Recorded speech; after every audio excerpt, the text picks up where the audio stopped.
Government audit ये topic इतना important लगता नहीं, बट आईसीआई कभी भी गूगल डाल सकती है।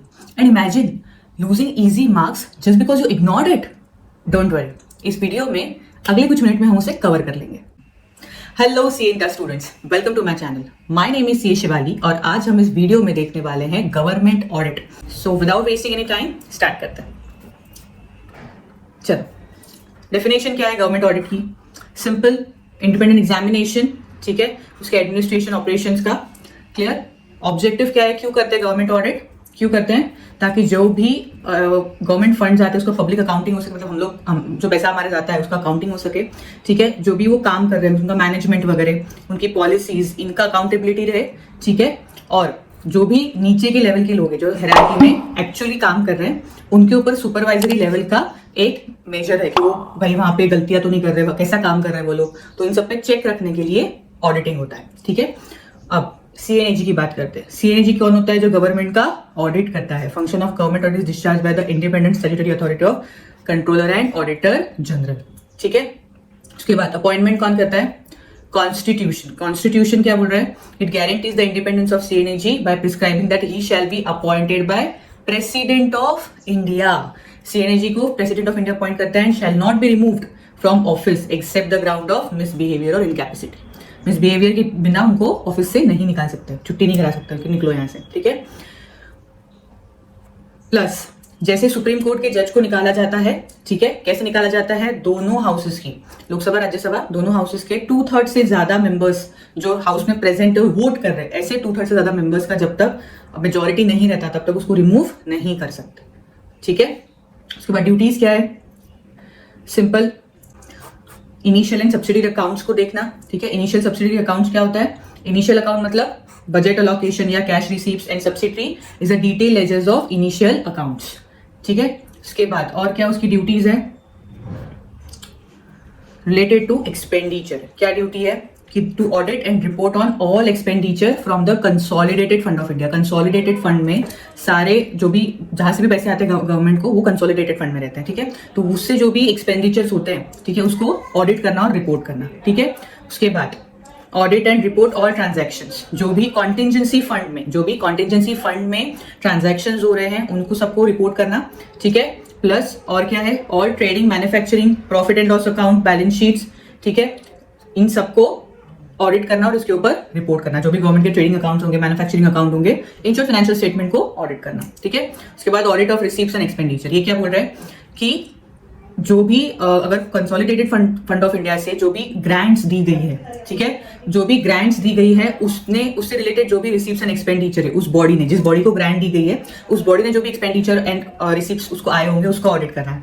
अब ग्रांट का मतलब क्या है? स्पेसिफिकली बोला गया है कि वेयर द ग्रांट्स और loans to a body from consolidated fund, कितना? नॉट लेस देन 25 लाख, ठीक है, 25 लाख से कम का ग्रांट नहीं होना चाहिए, और वो ग्रांट उस बॉडी के 75% के एक्सपेंडिचर जितना होना चाहिए, उससे कम नहीं होना चाहिए, ठीक है। तो उस ग्रांट मतलब उसकी बात, उस बॉडी की बात चल रही है जिसको इतना ग्रांट मिलता है, तो उसका ऑडिट कैसे करते हैं, ठीक है। प्लस किसी स्पेसिफिक पर्पस के लिए अगर ग्रांट दिया गया है, ठीक है, तो क्या करना है? और सीएनएजी को शैल स्क्रूटिनाइज द प्रोसीजर। कैसे, कौन सी प्रोसीजर से कैसे सैंक्शन हुआ है उसको वो ग्रांट, तो वो सब कुछ बताना, वो सब कुछ चेक करना पड़ता है सीएनएजी को, ठीक है। उसके बाद audit of receipts of union और स्टेट। क्या लिखा है? कि it shall be the duty of C and AG. क्या ड्यूटी है? कि to audit all receipts which are payable into consolidated fund. Consolidated fund में जहां से पैसे आ रहे हैं, जहां से रिसीप्ट आ रही है, वो सब कुछ चेक करना है, ठीक है। उसके बाद उसका कलेक्शन हो रहा है कि नहीं, प्रॉपर अलोकेशन हो रहा है या नहीं रेवेन्यू का कंसोलिडेटेड फंड से, वो देखना है, ठीक है। एंड प्लस और कुछ उसको एडिशनल करना है तो उसको अकाउंट चेक कर सकता है।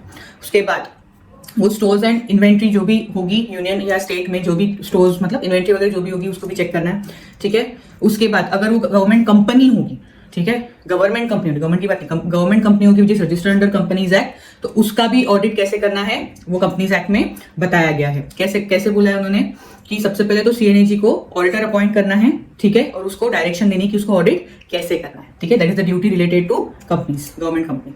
अब पावर क्या है? पावर सिंपल है कि वो किसी भी ऑफिस को इंस्पेक्ट कर सकता है सीएनएजी, ठीक है। उसके बाद और क्या बोला है? कोई भी बुक्स ऑफ अकाउंट, कोई भी पेपर्स चेक कर सकता है, ठीक है, किसी को भी क्वेश्चन कर सकता है, और काम करते करते अगर उसको ऐसा लग रहा है कि कोई पोर्शन इन डिटेल चेक करने की जरूरत नहीं है तो वो भी उसके पास पावर है कि वो स्किप कर सकता है। That is called power to dispense. ठीक है, पावर टू डिस्पेंस मतलब कोई भी पार्ट वो स्किप कर सकता है। क्लियर? उसके बाद ऑडिट प्रोसीजर, इसकी ऑडिट प्रोसीजर थोड़ी सी अलग है। ठीक है, सबसे पहले क्या करना है, एक्सपेंडिचर कैसे चेक करते हैं। ठीक है, एक्सपेंडिचर में कुछ चीजें उन्होंने दी है। सबसे पहले देखते हैं audit against rules and order. Rules and order मतलब क्या कि इस रेगुलरिटी ऑडिट बोलते हैं इसको। रेगुलरिटी ऑडिट मतलब ये नॉर्मली चलता है, कोई स्पेसिफिक नहीं है। ठीक है, कोई स्पेशल टाइप ऑफ ऑडिट नहीं है। सो रूल्स रेगुलेशन ऑर्डर मतलब कि कोई भी चीज या कोई भी एक्सपेंस करते वक्त कोई रूल्स बनाए गए हैं, उसको प्रॉपरली फॉलो किया गया है यानी, दैट्स इट, सिंपल लैंग्वेज में। पर फिर भी मैं उसका इन डिटेल आपको बताती हूँ। क्या लिखा है, rules and regulations regulating the power to incur and sanction expenditure from the consolidated fund, मतलब कि कंसोलिडेटेड फंड से कोई भी एक्सपेंडिचर करने के लिए कोई रूल्स गवर्नमेंट ने बनाए होंगे, तो खर्चा करते वक्त कोई रूल्स फॉलो किए गए हैं या नहीं। ठीक है, उसके बाद consolidated fund, contingency fund, public account, इसमें से भी खर्चा करते वक्त या क्लेम्स करते वक्त, क्लेम्स मतलब क्या, खर्चा हो गया अभी उसको क्लेम करना है, तो क्लेम्स करते वक्त जो भी रूल्स है वो फॉलो हो रहे हैं या नहीं। ठीक है, फिर पेंशन वगैरह देते वक्त, सर्विस का जो भी अलाउंसेस है वो देते वक्त रूल्स जो भी बनाए गए वो फॉलो होते हैं या नहीं, ये सब कुछ देखना पड़ता है। ये रूल्स कौन बनाता है, एग्जीक्यूटिव बनाता है, जो हायर अथॉरिटी होते हैं, और सबऑर्डिनेट उसको फॉलो करते हैं। ठीक है, ऑडिट का ये फंक्शन नहीं है कि वो ये चेक करे कि रूल्स सही से बने हैं या नहीं, रूल्स सही से बने हैं या नहीं वो नहीं देखना है। Not the function of to prescribe what such rules shall be, rules कैसे होने चाहिए वो बताना ऑडिट का काम नहीं है। ऑडिट का काम क्या है कि सब ये देखना कि जो भी रूल्स बने हैं they are not inconsistent with the constitution, constitution से क्रॉस नहीं होने चाहिए। ठीक है, फिर they are inconsistent with essential requirements of audit, मतलब ऑडिट का चेक करने के हिसाब से होने चाहिए। ठीक है, कोई भी अगर हायर अथॉरिटी ने कोई और रूल बनाया है और ये जो भी रूल बनाई हुई अथॉरिटी है, मतलब दो अथॉरिटीज के बीच में रूल्स क्रॉस नहीं होने चाहिए। ठीक है, they do not come in conflict with the orders of higher authority. And lastly, in case they have not been separately approved by competent authority, जिसको वो रूल अप्रूव करना चाहिए था उसने नहीं किया, तो दूसरी जो भी रूल मेकिंग अथॉरिटी उसको वो पावर था क्या। ठीक है, उसके बाद ऑडिट ऑफ सैंक्शन, सैंक्शन में क्या बोला है, जो भी एक्सपेंडिचर, जो भी चीज सैंक्शन की है, ठीक है, जो भी प्रोजेक्ट या जो भी एक्सपेंडिचर सैंक्शन किया है, तो उसमें जो भी खर्चा हो रहा है वो विद इन सैंक्शन लिमिट हो रहा है यानी। ठीक है, उसके बाद फंड्स, जो भी ग्रांट दी जाती है, गवर्नमेंट ग्रांट जो भी दी जाती है उसका कोई एक क्राइटेरिया होता है, कोई रूल्स होते हैं कि उसके लिए उसको ग्रांट दी जाती है, तो वो प्रॉपर एक्सपेंडिचर वहां पे हो रहा है या नहीं, ये भी ऑडिट को चेक करना पड़ता है। ठीक है, फिर आता है प्रोप्राइटरी ऑडिट। प्रोप्राइटरी ऑडिट क्या होता है, सिंपली कि सब कुछ तुम रूल्स के अकॉर्डिंग कर रहे हो। ठीक है, सारे खर्चे, सारे एक्सपेंडिचर, जो भी सैंक्शन है, सब कुछ तुम रूल्स के अकॉर्डिंग कर रहे हो, जो भी गवर्नमेंट ऑफिशियल्स है, बट उसमें भी कुछ बचत हो सकती थी क्या। भले एक रूल्स में लिखा है कि तुम 100 रुपए खर्चा करो, बट तुम 80 रुपए खर्चा कर सकते थे क्या, that is called proprietary audit. ठीक है, क्या लिखा है कि प्रोप्राइटरी ऑडिट करते वक्त क्या देखना पड़ता है ऑडिटर को, कि the expenditure prima facie should not be prima facie more than the occasion demand, जितना रोड बनाने के लिए खर्चा लगता था उससे ज्यादा खर्चा कर लिया है क्या तुमने, ऐसा नहीं होना चाहिए। ठीक है, फिर किसी भी अथॉरिटी ने अपने मतलब वो एक्सपेंडिचर का जो उसका पावर है कि वो एक्सपेंडिचर सैंक्शन कर सकता है, वो पावर उसने अपने बेनिफिट के लिए नहीं उठाना चाहिए, यूज नहीं करना चाहिए। ठीक है, पब्लिक मनी किसी भी इंडिविजुअल या किसी भी एक पर्सन के लिए यूज नहीं होना चाहिए अनलेस वो अमाउंट बहुत ही छोटा हो, मतलब बिल्कुल निग्लिजिबल हो, कोर्ट ने उसको करने के लिए ऐसा बोला हो, किसी पॉलिसी के अंदर उसने ऐसा किया हो, या फिर उसको एक सिंपल कुछ ट्रैवलिंग अलाउंस वगैरह मिल रहा हो। अदरवाइज पब्लिक मनी किसी पर्टिकुलर इंसान के लिए यूज नहीं होना चाहिए। ये सब हमें ऑडिट में चेक करना पड़ता है। फिर आता है परफॉर्मेंस ऑडिट। परफॉर्मेंस ऑडिट मतलब क्या, इसमें 3-4 तरह की चीजें आती है। ठीक है, इफिशियंसी, इकोनॉमी एंड इफेक्टिवनेस, एक एक करके देखते हैं। इफिशियंसी मतलब क्या कि जितना तुमने माल लगाया उतना ही उसका प्रॉपर रिजल्ट आया। ठीक है, सपोज रोड बनाने के लिए पर्टिकुलर टाइप ऑफ मतलब इतना ही रॉ मटेरियल लगता है, प्रॉपर उतना ही रॉ मटेरियल यूज करके तुमने उतना रोड बनाया, तो दैट इज कॉल्ड एफिशिएंसी। ऐसा नहीं कि 100 रुपए लगाए और 80 रुपए का ही माल या 50 रुपए का ही माल अंदर है, बीच का गैप, ऐसा नहीं होना चाहिए। तो वो देखना एफिशिएंसी ऑडिट में आता है। इकोनॉमी ऑडिट में क्या आता है कि तुमने जो भी रिसोर्सेज यूज किए उसको इकोनॉमिकली स्पेंड किया, ऐसा नहीं कि बस पैसा गवर्नमेंट का या पब्लिक का है तो कितने भी लोग लगाते जाओ, 10 लोगों की जरूरत है तो 10 लोगों को ही लगाया। ठीक है, फिर इफेक्टिवनेस ऑडिट मतलब क्या कि जो भी प्रोग्राम या जो भी स्कीम, जो भी प्रोजेक्ट्स चल रहे हैं वो किसी पर्पस से, किसी टारगेट से चल रहे हैं या किसी गोल ओरिएंटेड चल रहे हैं कि कुछ करना है उस प्रोग्राम से या उस प्रोजेक्ट से कुछ हासिल करना है या कुछ गोल है, तो वो गोल पूरा हो रहा है या नहीं, कैसे परफॉर्म कर रहा है, वो आता है इफेक्टिवनेस ऑडिट में। क्लियर, उसके बाद इफिशियंसी का परफॉर्मेंस मतलब दोनों का मिला के, दोनों का मतलब इफिशियंसी एंड इफेक्टिवनेस, दोनों चीजें उसमें देखते हैं। क्लियर, कैसे परफॉर्म करते हैं जनरली ये, इन तीनों को क्या बोलते हैं, इन तीनों को बोलते हैं परफॉर्मेंस ऑडिट। ठीक है, तो कैसे परफॉर्म करते हैं ये, सबसे पहले तो कहाँ ये सब रिसर्च करना है, कहाँ कौन से प्रोजेक्ट पे, कौन से एक्सपेंडिचर पे हमें ये ऑडिट करना है। ठीक है, उसका पूरा स्टडी करते हैं कि कहाँ वहाँ पे एक्सपेंडिचर हो रहा है। ठीक है, प्लानिंग करते हैं कैसे ऑडिट करेंगे, एक्चुअल ऑडिट करते हैं और उसका रिपोर्टिंग करते हैं, सिंपल। उसके बाद ऑडिट ऑफ रिसिप्ट, रिसिप्ट कैसे करते हैं, कि जितने भी गवर्नमेंट के पास पैसे आए वो प्रॉपरली रियलाइज्ड हुए हैं या नहीं, गवर्नमेंट अकाउंट में गए हैं या नहीं, ठीक है। फिर उसके कलेक्शन से रिलेटेड, उसके अलोकेशन से रिलेटेड जो भी प्रोसीजर्स है वो प्रॉपर फॉलो हुई है या नहीं। उसके बाद कोई भी इरेगुलरिटीज तो नहीं है, डबल डबल रिफंड तो नहीं जा रहे लोगों को, ठीक है। प्लस उसके कलेक्शन से रिलेटेड जो भी इंटरनल प्रोसेस है वो एडेक्वेटली अपना काम कर रही है। एंड लास्ट, एक्सटेंडेड क्वांटम, कितना काम करना है, कितना ऑडिट करना है, ये सीएनएजी डिसाइड करेगी, उसका कोई भी उसको क्वेश्चन नहीं कर सकता, ठीक है। उसके बाद stores and inventory, stores and inventory में क्या देखना है कि गवर्नमेंट ने जो भी परचेज किया है, जो भी उसको इन्वेंट्री आई है वो प्रॉपरली उसने रखी है, प्रॉपरली उसका अकाउंट फॉर किया हुआ है, ठीक है। कोई भी डिफिशियंसीज नहीं है क्वांटिटी में, ठीक है। उसके बाद जो भी इन्वेंट्री आई है, जो भी बैलेंस है वो एक्यूरेट है, करेक्ट है, ठीक है, उसको प्रॉपरली चेक करना है। कोई आइडल या एक्सेस इन्वेंट्री पड़ी हुई नहीं है, तो पड़ी हुई नहीं है, या बहुत ज्यादा मतलब 100 की इन्वेंट्री चाहिए और तो 120 का डिमांड चल रहा है, ऐसा नहीं होना चाहिए, एक्सेस या आइडल, ठीक है। उसके बाद वैल्यूएशन, वैल्यूएशन में क्या ऑडिट करना है कि जो भी तुम्हारे पास इन्वेंट्री है गवर्नमेंट के पास, वो जितने जो भी उसके लिए तुम्हें प्राइस पे किया है दैट शुड बी रीजनेबल, ऐसा नहीं 100 की चीज के तुम 500 लेके आ गए, ठीक है। अब आता है audit of commercial accounts. Commercial accounts मतलब क्या होता है, सिंपल डिटेल्ड फाइनेंशियल अकाउंट्स, ठीक है। डिटेल फाइनेंशियल अकाउंट्स का और कमर्शियल अकाउंट्स का मतलब क्या होता है, डिटेल फाइनेंशियल अकाउंट्स, ठीक है।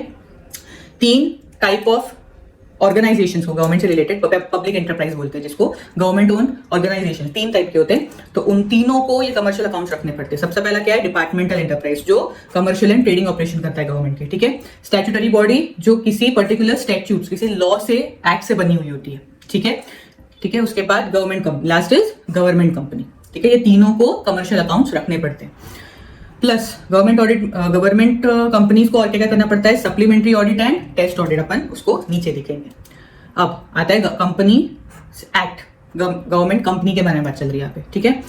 किसको कौन अपॉइंट कर सकता है, गवर्नमेंट कंपनी के ऑडिटर को कौन अपॉइंट कर सकता है, सीएनएजी, उसके फर्स्ट एंड सब्सिक्वेंट को सीएनएजी अपॉइंट कर सकता है और सीएनएजी को ही उसको रिपोर्ट देनी पड़ती है, ठीक है। अब उसको क्या क्या पावर है, सॉरी उसको power related to supplementary audit चल रहा है, सीएनएजी को सप्लीमेंट्री ऑडिट से रिलेटेड क्या क्या पावर है, कि जैसे ही कोई ऑडिट करता है ऑडिटर, ठीक है, उसकी विद इन 60 डेज जो सीएनएजी है वो सप्लीमेंट्री ऑडिट कंडक्ट करने के लिए बोल सकती है। Supplementary audit is just additional audit, ठीक है। हो सकता है वो सेटिस्फाई ना हो ऑडिटर के काम से, तो एडिशनल करना पड़ता है, ठीक है। इस सप्लीमेंट्री ऑडिट में जो भी कमेंट्स होंगे वो सब लोगों को जाते हैं जिन लोगों को फाइनेंशियल स्टेटमेंट्स जाती है, every member of the company. और टेस्ट ऑडिट क्या होता है, टेस्ट ऑडिट में सिंपली लॉस फॉलो हुए या नहीं, इंटरनल कंट्रोल में कोई डिफिशियंसीज तो नहीं है, ये सब इसको जनरली टेस्ट ऑडिट बोलते हैं, ठीक है। तो सीएनएजी चाहे तो टेस्ट ऑडिट करा सकती है, ठीक है, simple. And last is reporting, किसको रिपोर्ट करती है, अभी किसकी बात होती है, कंपनी ऑडिट की बात नहीं चल रही, अकाउंट सॉरी हाँ कंपनी, गवर्नमेंट कंपनी की बात नहीं चल रही है, किसकी बात चल रही है, ये चल रही है गवर्नमेंट ऑडिट की, ठीक है। गवर्नमेंट का जब ऑडिट करते हैं तब सीएनएजी किसको रिपोर्ट करती है, he shall report to the president और governor and the report shall be laid before the legislature मतलब Lok Sabha Rajya Sabha, clear. And the report should not only be presented to the legislature but thereafter also publicized adequately in order to create proper climate of public opinion. Public को भी वो display की जाती है, ठीक है। तो गवर्नमेंट ऑडिट की रिपोर्ट किसको देते हैं, प्रेसिडेंट को, और लोकसभा राज्यसभा के सामने भी रखी जाती है, प्लस पब्लिक को भी एट लास्ट दिखाई जाती है, ठीक है, क्लियर। चलो, so I hope government audit is clear, simple है। एंड आपको अगर पसंद आया मेरा वीडियो तो जरूर इसको लाइक कीजिए, मेरे चैनल को सब्सक्राइब कीजिए अगर आप नए हो तो, ठीक है। एंड अगर आप सितंबर 25 एंड या फिर जैन 26 के स्टूडेंट्स हो तो आप हमारे रिकॉर्डेड लेक्चर्स खरीद सकते हो, जिसकी लिंक मैंने डिस्क्रिप्शन में दे के रखी है, ठीक है। तो go and check out and thank you so much for watching.